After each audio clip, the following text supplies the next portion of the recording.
Hi everyone, in this video we will discuss in detail the process or steps you need to follow after receiving the golden email, that is the passport request or the ready for visa email if you have applied for the permanent residence. The ready for visa email means that your PR process is complete and you need to submit your passport at the Canadian Embassy to get the visa stamped, which is the final step in the process. Please note that all the information in this video is based on my own experience and I'm not an immigration lawyer or a consultant. Let's get started.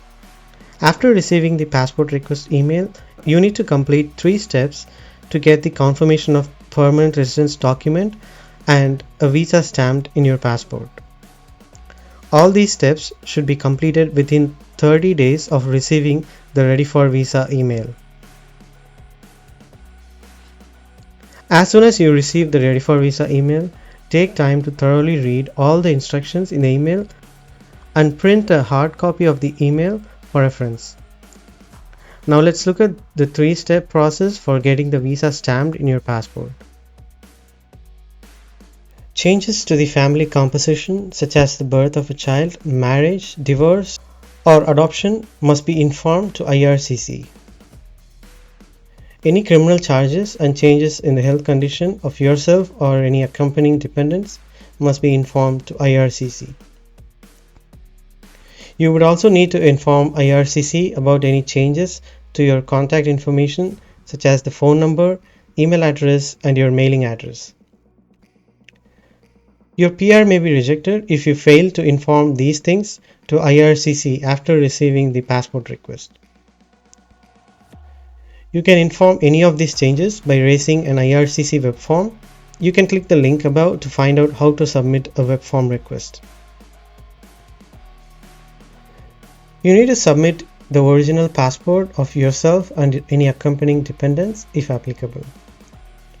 The passports should be valid for at least 6 months and should have at least 2 blank pages.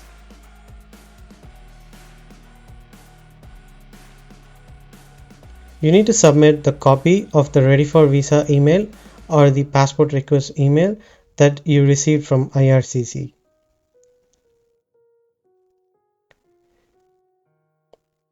As mentioned in the step 2, you need to submit the original passports.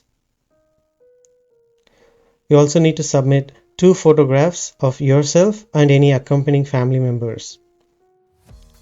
The photo specifications will be mentioned in the same email you received. You can also find the photo specifications for permanent residence application from the IRCC website.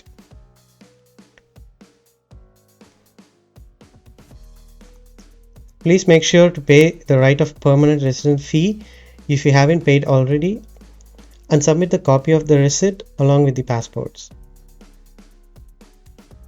In a separate piece of paper, mention the height and eye color of yourself and all the accompanying dependents. Finally, make sure you submit everything in a single package. The last step in this process would be submitting all the documents you gather as a single package to the Canadian Embassy. For this, you need to send the passports to VFS Global. VFS Global is the authorized visa service provider for all the visa services for Canada, including the passport submission. We will discuss in a separate video on how to submit a web form in the VFS Global website to book a 2-way courier service to send your passport for visa stamping. After initiating the passport submission request, your package will be collected by the courier and will be sent to the Canadian Embassy, and you will receive the passports back with the visa stamped in it and the COPR document.